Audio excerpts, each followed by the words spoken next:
Is ngono dunya, biasa wae, urip wis biasa wae.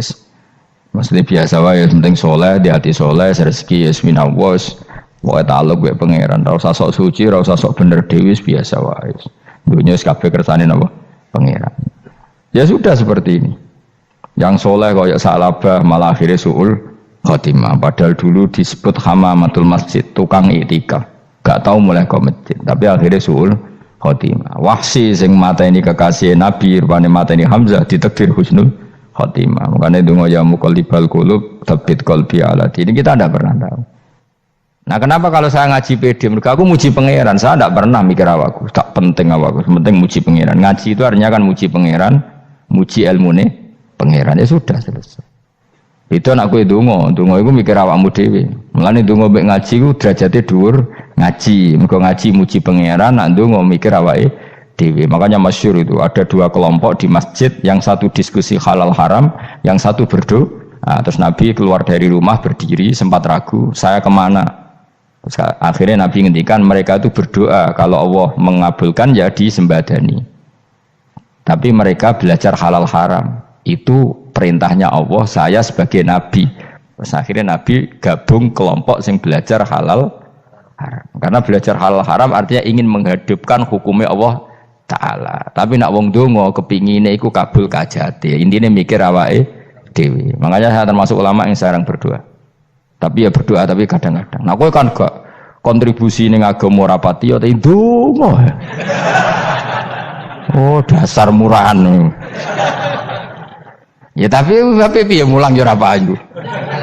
Jadi kadang-kadang kula dibantah. Lah jenengan mulangi payu Gus. Lah kula ora payu, ndonga-ndonga ngono. Ya tapi aku ngerti pangeran ra bakal nyembadani barno ora Gus. Pangeran yo paling wis dikai sithik ngono cukup ngono. Kula termasuk orang yang enggak setuju ya kalau orang sholawatan terus berlebihan tapi khidmah ini Nabi kurang. Maksudnya gini loh, sholawatan berlebihan ya. Redaksi sholawat tentang Nabi itu kecil. Bukan sholawat jumlahnya enggak, redaksi tentang Nabi itu kecil, sementara tentang keinginannya itu saya tidak suka. Saya suka sholawatan itu ya yang nyifati Nabi banyak, kemudian keinginannya kecil, itu bagus. Kayak Ikhya itu, kayak Ikhya Abdul Hasan Asadili itu, kalau dongo itu jaluknya mau swidik, paling baris paling terakhir. Misalnya gini, Nahmaduka ya man huwa la ilaha illa anta ar-rahmanur rahim, itu langsung in sampai nyifati Allah itu 99. Buar ngono nganti berkuras-kuras. Lagi terakhir mau njaluk donga sithik. Nah kowe kan enggak muni muji Allah mau basa-basi tok. Alhamdulillahirabbil alamin wassalatu wassalamu ala Muhammadin. Mau nggo syarat tok. Baru ke Allahumma inna nas'aluka nganti telung lari. Telung halaman. Tapi pas muji pangeran alhamdulillahirabbil alamin wassalatu wassalamu ala Muhammadin. Bariku terus donga njaluk mapan tolak buala.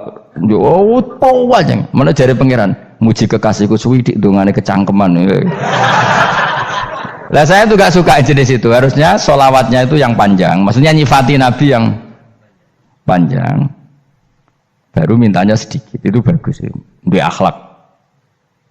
Makanya saya diantara sholawat yang senang itu sholawatnya Habib Ali Al-Habsyi yang arang Simtutur. Kalau beliau baca sholawat itu sholatan yattasilu biha ruhul musolli alaihi bi. Fayam basitu fi qalbi sirru nuri ta'alluqi bi wa hubbi wa yuktabu biha bi inayatillahi ta'ala fi hisbi. Jadi dia baca sholawat itu, ya Allah berikan sholawat kepada kekasihmu Muhammad. Dengan sholawat ini rohnya saya, musolli itu rohnya saya yang membaca sholawat bisa sambung dengan rohnya Rasulullah. Dan setelah sambung saya terhitung sebagai orang yang mencintai Rasulullah. Dan saya berharap dari cinta itu saya tertulis sebagai umatnya. Nah, aku kan enggak mau sholawat itu mau saya termasuk orang yang enggak saya loh ya. Tapi ya tetap baik timbang nganggo primbon ya satu sholawatan itu. Tapi boleh punya etika lah dengan Rasulullah itu. Boleh kalau dongo nyifati Nabi yang banyak, ya baru keinginan. Kan banyak itu sholawat yang seperti yang saya misalnya di kitabnya Sayyid Muhammad ada. Allahumma sholli ala sayyidina Muhammad nuri kalam alladzi. Wah nyifati Nabi itu sampai panjang lebar baru menceritakan hajatnya. Kalau kamu kan enggak nyifati Nabi basa-basi, mau sidik malah kadang orang misalnya ala Muhammad, kok ala Muhammad muni Sayyidina aja disoal. Misalnya terus Baru kudungannya apa? Panjang. Saya termasuk yang enggak setuju karena itu menurut saya kurang etika. Makanya Rasulullah itu kalau berdoa kalau sudah nyifati Allah coba tak beri satu contoh saja doanya Nabi. Alhamdulillah hamdan yuwafi ni'amahu wa yukafi'u mazida ya rabbana lakal hamdu kama yanbaghi li jalali wajhika 'azimi sultanik la nuhsi thana'an 'alaika anta kama asnaita 'ala nafsik. Itu sudah berapa itu nyifatinya? Itu belum doanya tuh. Nah kamu kan enggak Alhamdulillah rabbil alamin Allahumma ya Allah iki hajati wis gremeng tok titik seramutu tenan. Njen gak bakat wali. Nah cara kula iku sisen ngono. Kula ya sering ngamini dongane wong ngono tapi ning atiku amin itu maksudnya amin barno mawon Gusti. Dadi aku amin tapi amin ku barno mawon Gusti. Wong ora jelas ngono berarti. Jadi aku muni amin tapi amin barno maksudnya ya Allah barno amin ngono maksudnya. Jadi karena tadi setahu saya doanya para nabi, para wali itu memang seperti itu. Ya coba itulah doa tadi aja yang saya sebut itu berapa kalimatnya? Apa? Alhamdulillah hamdan yuwafi ni'amahu wa yukafi mazida ya rabbana lakal hamdu kama yanbaghi li jalali wajhika 'azimi sultanik la nuhsi thana'an 'alaika anta kama asnaita 'ala. Enggak terhitung pujian saya kepada engkau sebanyak engkau memuji pada diri engkau sendiri. Allahumma inni a'udzu biridhoka min sakhatika fi mu'afatika min uqubatika wa bika minkal.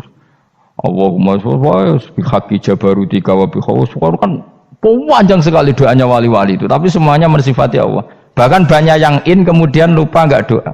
Coba haji, doa haji itu coba. Labbaik Allahumma labbaik la syarika lak innal hamda wa ni'mata laka wal mulka la syarika lak. Wa ni'matu itu kan labbaik saya siap melaksanakan perintahmu ya Allah sa'dik. Engkau yang punya pujian, engkau la syarika lak. Itu malah enggak ada, jarang malah ada doanya. Itu kalimatnya talbiyah semua. Allahumma antal azil akram itu sudah seperti itu. Karena tadi al-mu'min yashghaluhu sana 'ala Allah min ayyakuna li nafsihi dzakiran. Mukmin sejati adalah sibuk memuja Allah sampai lupa jatah dirinya sendiri. Nah, kowe kan gak mujine Allah basa-basi, dongane tenanan. Itu jadi makhluk aneh, itu jadi hubungan mbek pangeran itu wong aneh. Ya tapi jan ra bakat wali, ngono iku dadine ngono iku. Ya tok ngono kok mari wali kakean malah gak elit. Jadi tapi saya mohon itu di sholawat itu usahakan jumlah paling enggak jumlah sholawatnya banyak, doanya sedikit. Paling enggak misalnya kamu tidak punya kalimat yang apa baik ya mau sholawat ping 100 itu gak ada salah biar gue iling-ilingan apa kita menyebut kekasihnya Allah lebih banyak ketimbang kita menyebut hajat kita sendiri ya gitulah. Paling enggak punya etika seperti itu ya. Kalau kamu enggak punya segot-segot sing keren, bacalah sholawat berapa 100 terus cerita awam Gusti utang kula kathah. Mungkin ra jawab wis roh ngono sae. Tapi kan kita menyebut kekasihnya sampai 100, nyebut utang bisa. Ojo kok nyebut kekasih pisan, nyebut utangin 100. Berarti yen sampeyan ditakoki pangeran, kowe nyebut kekasih wong pira pisan, nyebut utang 100 dasar rayu utang ngono mereka. Ya ada, saya termasuk orang yang nggak setuju tadi. Jadi kalau redaksi sholawat cari yang mujinya Nabi lebih lebih banyak. Karena itu nanti lebih diridhoi Allah Taala. Coba Allah sendiri kalau nyebut nabinya itu hitung saja. Laqad ja'akum rasulun min anfusikum. Jadi rasulun min anfusikum, seorang rasul yang sejenis dengan kamu. Terus azizun, orangnya sangat terhormat. Alaihi ma'anitum, rasul ini siap menanggung apa yang kalian tidak mampu. Kowe ra bakat mlebu swarga baru kaya syafaate Nabi akhirnya mlebu swarga. Kowe ra kelar korban, Nabi tahu mengorbankan kita semua. Dokha Rasulullah bikabsaini terus hada an ahli wa hada amman lam yudokhi min mati. Jenenge alihima anittum. Nabi menanggung apa yang kalian berat. Azizun, Nabi itu ali terus harisun alaikum. Nabi sangat berkomitmen menyelamatkan kalian. Haris itu keinginan yang berlebihan itu jenenge apa? Haris, kiai kuno namanya nih ngungseng, keinginan yang over. Nabi itu sangat berkeinginan kita ini maslahat. Terus bil mukminina raufur. Allah yang super saja kalau nyebut nabinya nyifati sebanyak itu. Ada ayat lagi misalnya, Rabbana wab'ats fihim rasulam minhum yatlu alaihim ayatika. Muhammad itu siapa? Seorang rasul yang membacakan ayat-ayat Allah. Wa yu'allimuhum, seorang rasul yang mengajari mereka alkitab wal hikmah. Wa yuzakkihim, seorang rasul yang membersihkan akhlak-akhlak kita. Jadi artinya Allah punya tradisi kalau nyifati rasul itu banyak. Juga nyifati orang-orang sekeliling rasul. Makanya menurut saya mazhab Syiah itu enggak pas. Karena Allah kalau nyifati Rasulullah itu jika nyifati orang-orang di sekeliling Rasulullah, dan itu dengan pujian, yaitu Muhammadur Rasulullah walladzina ma'ahu asyidda walal kufar ruhama'u bainahum tarahum ruk'an sujada yabtaguna fadlan minallahi warid wa nasimahum fi wujuhim min atharis sujud. Itu kan panjang sekali, dan orang-orang sekeliling Muhammad adalah begini. Kayak apa Allah muji para ashabu Rasulillah? Masa kita ikut kelompok yang menghina ashabnya apa? Rasulillah. Makanya kita tetap mazhab ahli sunnah apa? Wal jamaah, yaitu mencintai semua sahabat. Karena Allah saja yang Tuhan mensifatinya dengan sehormat itu. Mensifati apa? Ashabu Rasulillah. Disifati orang-orang yang saling kasih sayang sama orang mukmin. Tarahum ruka'an, sujud dan komitmen hidupnya untuk rukuk dan sujud. Simahum fi wujuhim min asari sujud. Sudah asari sujud tidak usah diterjemah, nanti sensitif. Cuma setahu saya asar sujud itu nanti setelah di akhirat orang sering sujud itu jabahnya itu ada nurnya. Tapi kalau ada yang nafsirkan asari sujud itu warna tertentu ya semboy. Itu sensitif. Yang jelas asari sujud itu ya sudah seperti itu. Seneng kamu kok kasut.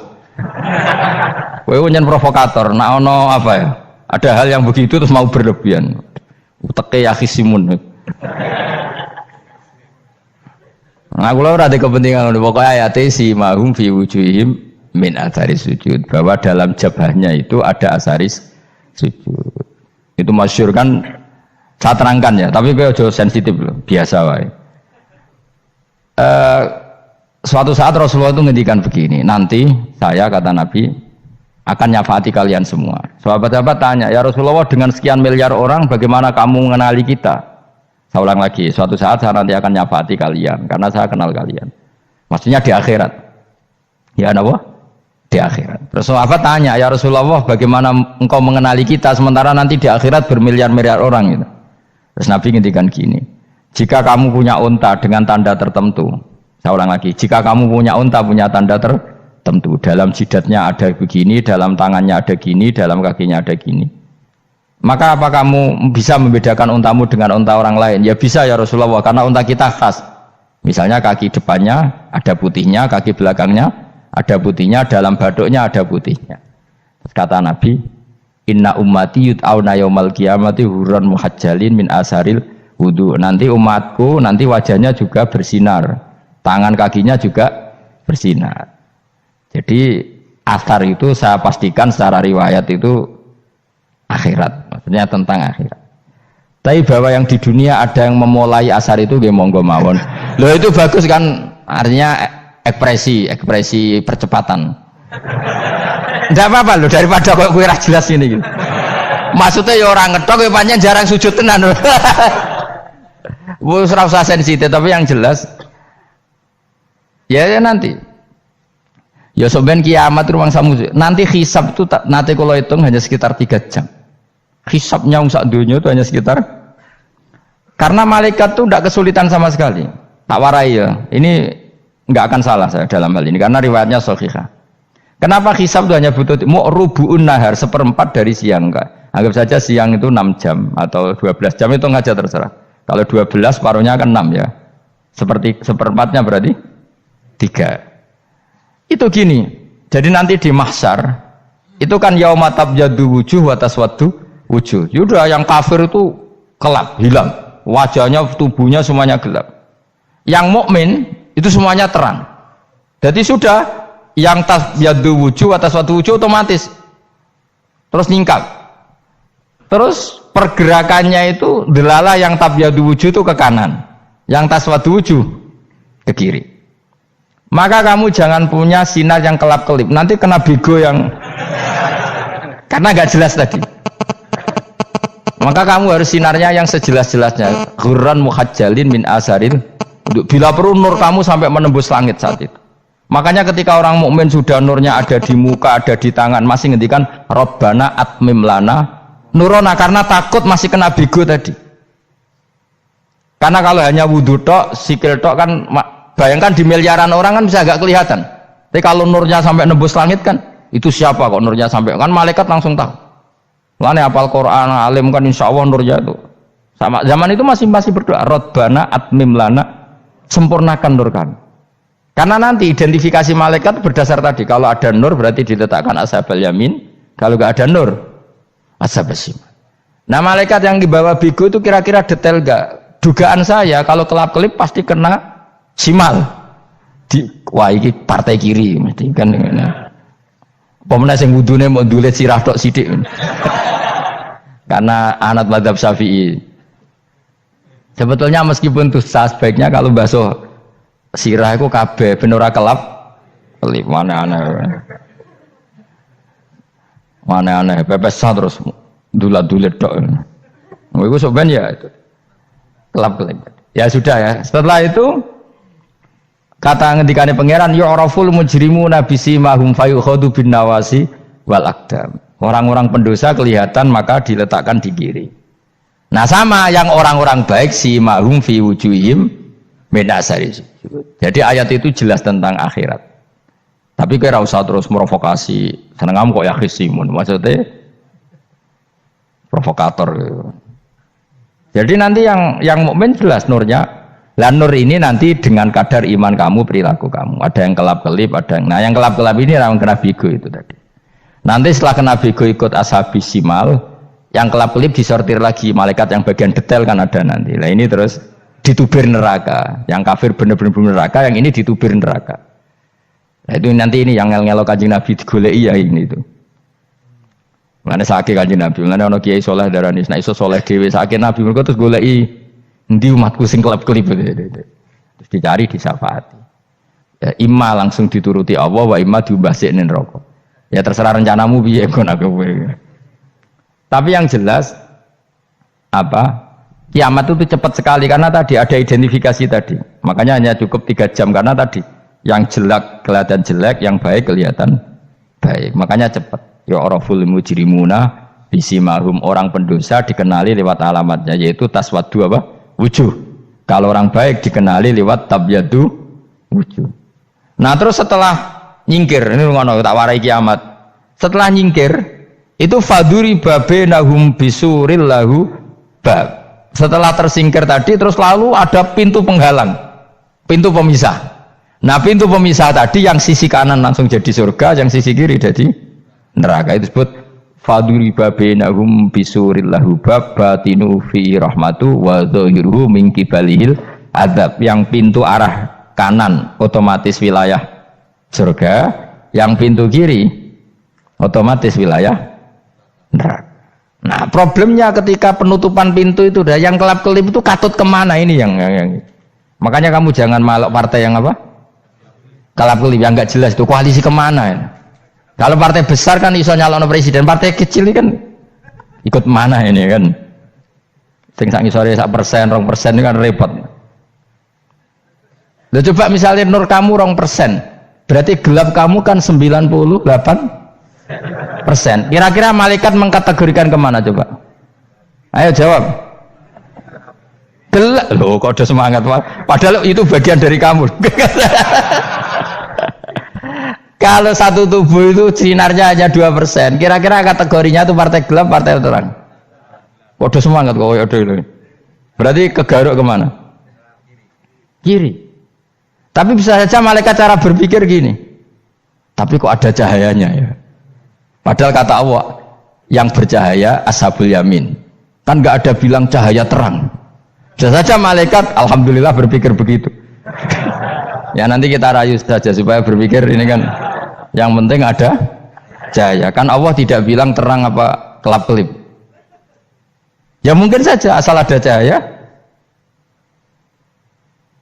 dikategorikan lahu nur, punya apa? Nur. Tapi yang jelas saat itu pun yang sudah punya cahaya masih berdoa Rabbana atsmim lana nurona, ya Allah saya mohon sekali nur-nur kami sempurnakan. Jadi ini saya bantu teman-teman yang hafid supaya tahu maknanya ya.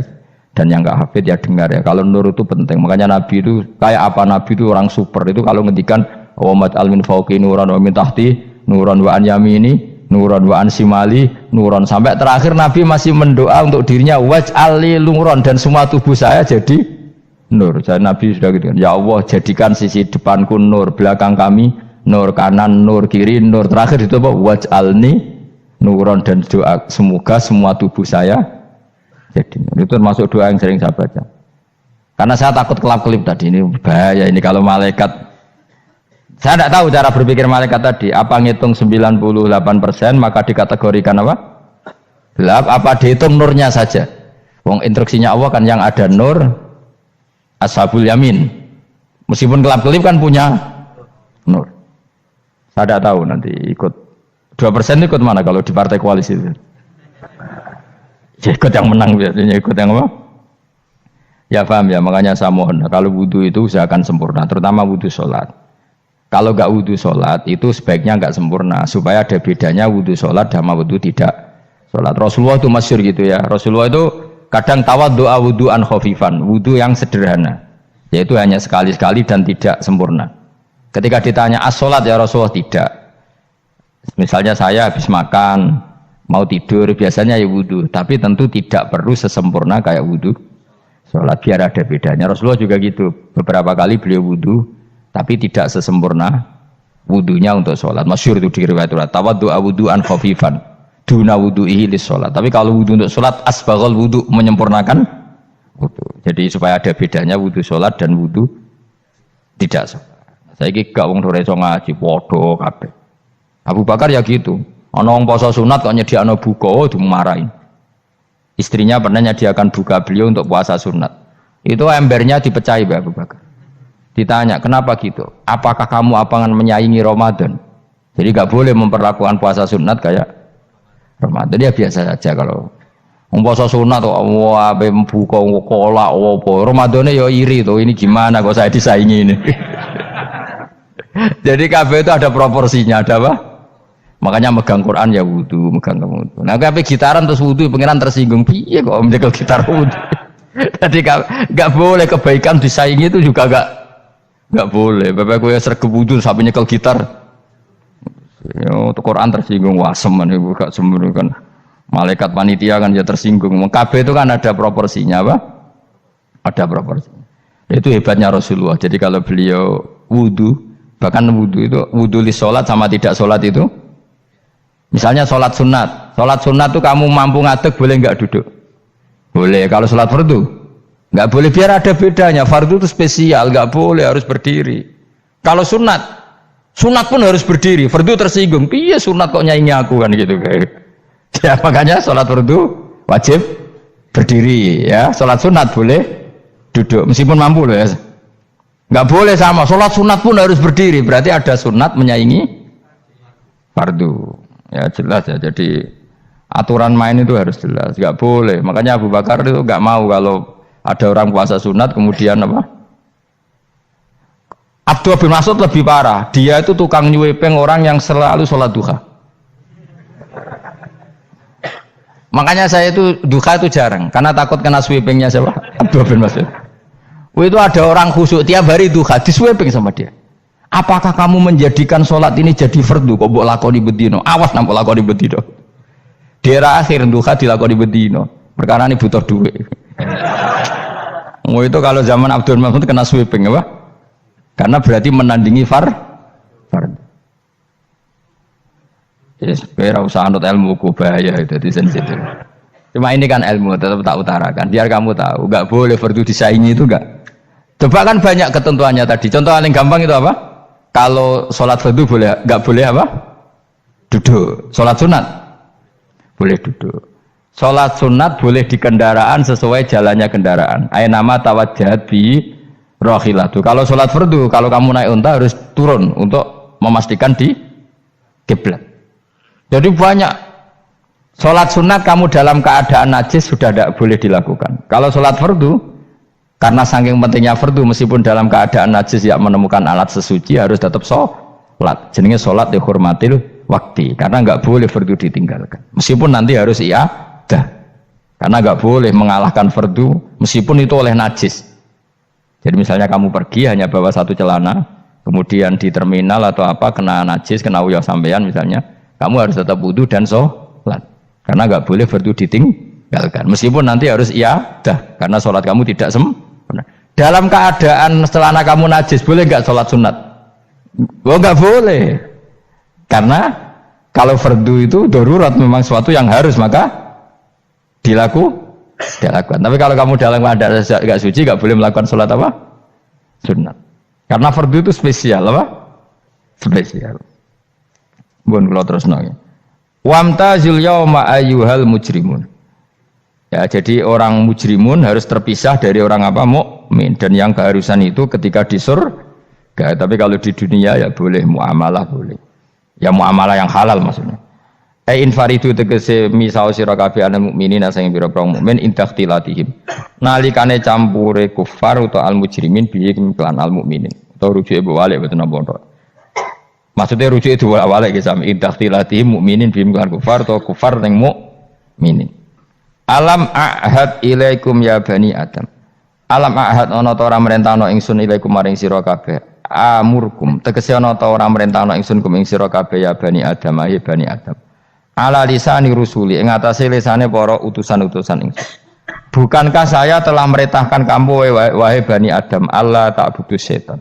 Yen ora menghamba sira kabeh asetan ing setan. Ngendikane pangeran kowe ijek kanut setan cek nemen. Bukankah sudah saya perintahkan kamu tidak boleh diperbudak napa setan. Maknane la tutiu tegese aja taat sira kabeh ing setan. Inna sak temene setan laku maring sira kabeh aduun musuh mubinun kang jelas. Bayinul adawati banget musuhane. Lah wong setan musuhmu kok malah mbok nut bocah kok sarap ngono. Karwan musuh kok di nut. Anut ya pangeran mergo Allah wali fid dunya wal akhirah. Wa ani buduni lan yen to nyembah sira kabeh ni ingsun. Wa anstune kelakuan budu nyembah sira kabeh ni ingsun wahidu tegese nglakoni tauhid sira kabeh. To mengesakno sira kabeh ni ingsun. Wa ati ulan taat sira kabeh ni ingsun. Harusnya kita hanya ibadah ning Allah Subhanahu wa ta'ala karena dia yang menciptakan kita tempat kita kembali. Setan itu tidak siapa-siapa makhluk yang hina yang lemah kok kowe malah taat ya ning gone zat sing super sing gawe kita sing memberi rezeki kita dan zat yang kita kembali hadza utawi iki maksudane taat ning Allah taala hadza ay al madkur min taatillah iku siratun ku dalan thariqun